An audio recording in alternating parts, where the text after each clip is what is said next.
Assalamualaikum warahmatullahi wabarakatuh. Selamat berjumpa kembali dengan saya di channel Kacong Deso. Salam sejahtera buat kita semua. Semoga kita selalu dalam lindungan Tuhan Yang Maha Esa.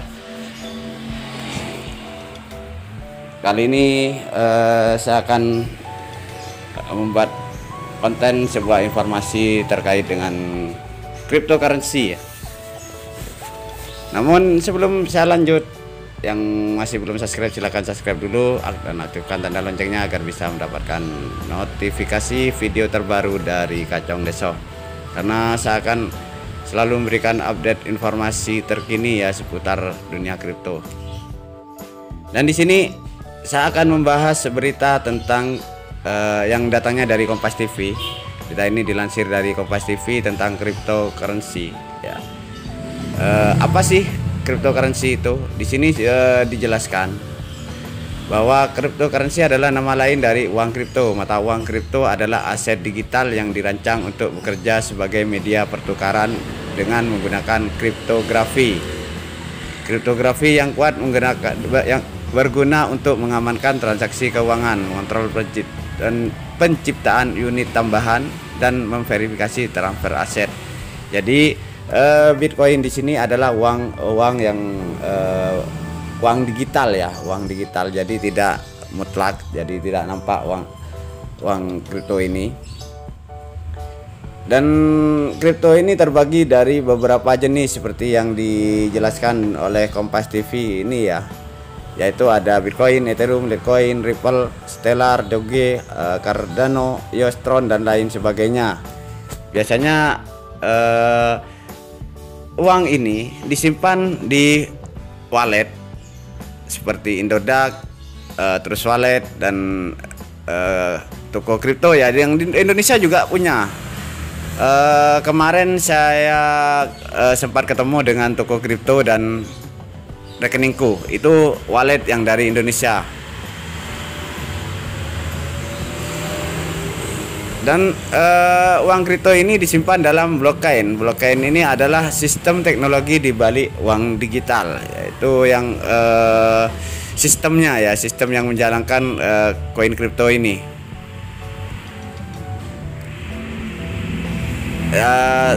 Dan di sini dijelaskan bahwa blockchain adalah sistem yang bertugas untuk mengatur dan mengelola mata uang digital yang tidak dikelola oleh bank atau pihak ketiga lainnya. Jadi bank tidak mengelola koin kripto ya.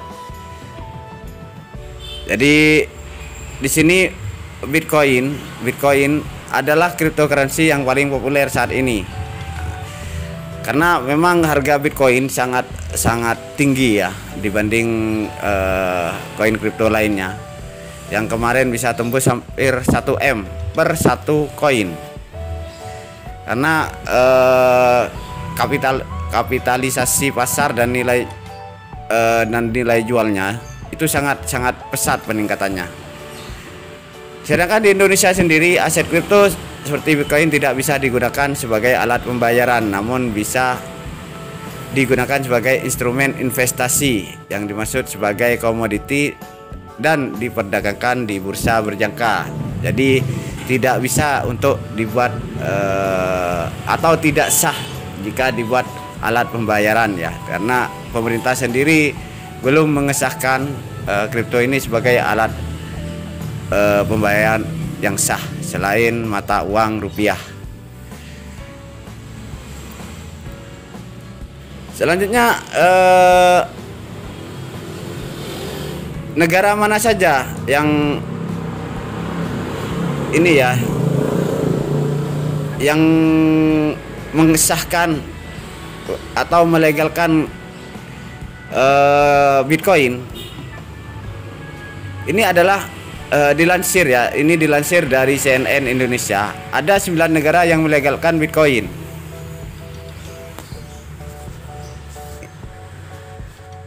Nah, di sini dijelaskan bahwa Bitcoin merupakan salah satu jenis cryptocurrency atau mata uang digital yang diperdagangkan lewat skema online peer-to-peer ya. Merujuk ke coinmarketcap.com, semua transaksi perdagangan Bitcoin terjadi secara langsung antara pelaku dalam jaringan transaksi Bitcoin tanpa perantara atau mengizinkan atau memfasilitasi mereka. Jadi di sini online ya untuk cryptocurrency ini transaksinya online. Namun ini juga bisa diuangkan dengan cara menjualnya menjadi aset rupiah dan nantinya bisa ditransfer ke rekening masing-masing. Dan di sini ada beberapa negara ya, beberapa negara yang melegalkan, yaitu di sini disebut sebagai surganya uang kripto karena memiliki nilai adopsi yang tinggi. Di antaranya satu, Amerika Serikat. Mengutip dari laman bitcoin.com, volume perdagangan Bitcoin di Amerika Serikat sangat tinggi dan negara ini dinilai selalu paling terdepan dalam hal uang digital. Yang paling tinggi ini adalah memang Amerika ya sampai saat ini. Yang kedua, Jepang. Jepang merupakan negara kedua yang melegalkan koin kripto. Di sini survei statistik yang dilakukan ke 1000 responden di Jepang mencatat cryptocurrency ada 4%. Lalu yang ketiga adalah Denmark. Di sini dijelaskan meski belum mengakui mata uang resmi, transaksi menggunakan Bitcoin bisa digunakan di Denmark. Negara ini disebut sebagai rumah cryptocurrency bagi 1,7% penggunanya. Jadi di Denmark sudah cukup banyak yang menggunakan sebagai alat pertukaran. Jadi transaksinya mereka menggunakan kebanyakan sudah menggunakan Bitcoin. Dan negara keempat adalah Korea Selatan. Di Korea Selatan persentase penggunaan Bitcoin sekitar 3,7%. Dan layanan tersebut dinilai aman, bahkan siapapun dapat dengan mudah membeli Bitcoin lewat gerai 7-Eleven. Nah, di sini di Korea Selatan ini bahkan sudah disediakan gerai untuk membeli Bitcoin. Jadi tidak kesulitan ya bagi penambang atau pengguna Bitcoin untuk mendapatkan koin-koin tersebut. Negara yang kelima adalah Finlandia. Di mana Finlandia membebaskan pajak untuk pembelian Bitcoin. Data AAA mencatat persentase kepemilikan kripto Finlandia 1,8% dan sudah difasilitasi mesin ATM untuk transaksinya. Jadi ini lebih canggih lagi ya, karena di Finlandia ini sudah ada mesin ATM-nya. 6 adalah Nigeria. Mengutip dari bitcoin.com, pertumbuhan pengguna uang kripto di Nigeria sangat tinggi dan meningkat di kalangan anak muda sebesar 211%. Waduh, sangat istimewa ya ini peningkatannya, di atas 200%. Yang ketujuh adalah Cina. Bitcoin di Cina sudah dilegalkan dan bisa digunakan untuk transaksi resmi. Bitcoin ini memiliki identitas sebagai properti virtual yang sedang dikembangkan dari sisi teknologi serta riset. Meskipun kemarin sempat diberitakan bahwa di Cina ada beberapa perusahaan yang menolak pembayaran dengan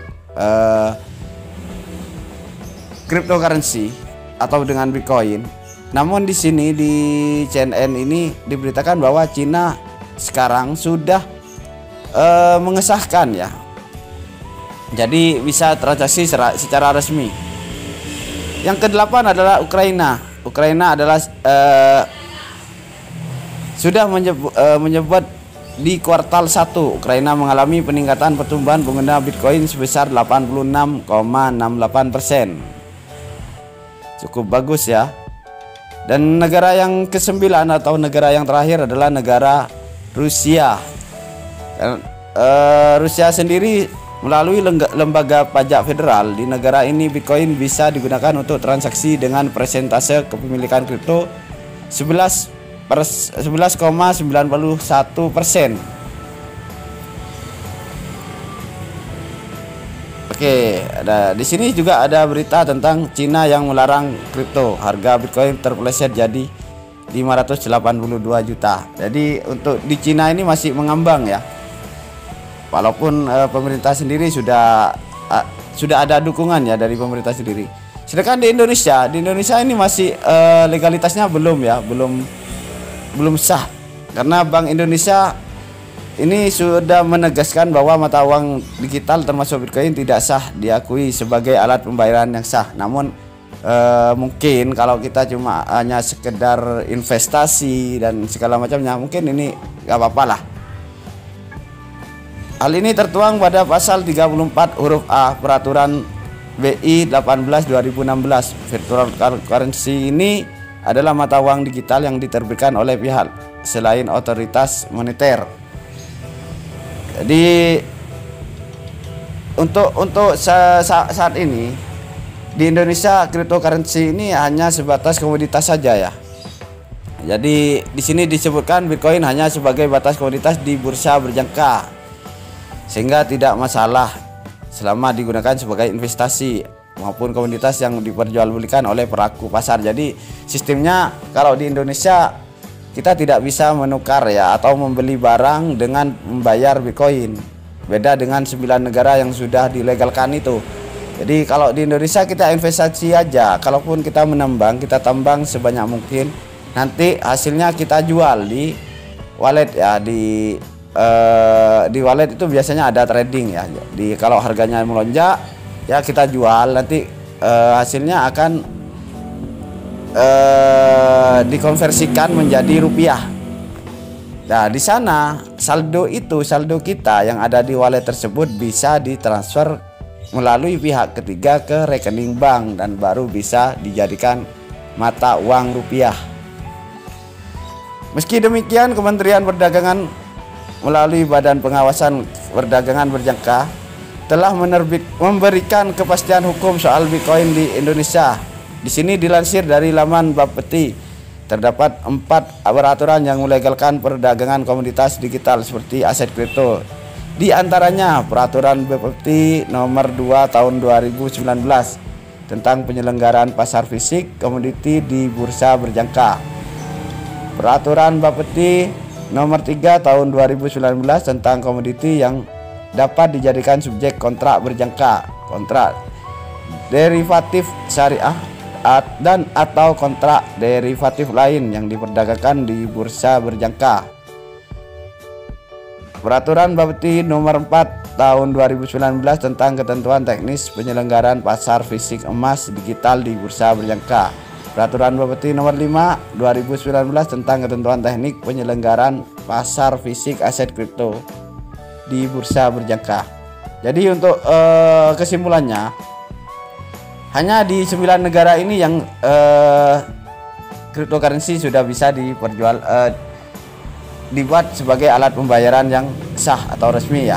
Kalau di Indonesia sendiri masih pihak BI masih belum mengesahkan. Mungkin beberapa tahun kemudian ya mudah-mudahan di beberapa tahun kemudian pemerintah Indonesia mengambil kebijakan untuk mengesahkan koin kripto ini sebagai alat pembayaran yang sah, karena sampai saat ini sudah banyak penambang kripto ataupun investor kripto ya yang sudah mulai berjalan, dan di Indonesia sudah mulai viral ya tentang cryptocurrency ini. Termasuk saya sendiri yang awalnya tidak mengenal dengan dunia kripto, sekarang sudah mulai menambang walaupun dengan yang free. Dan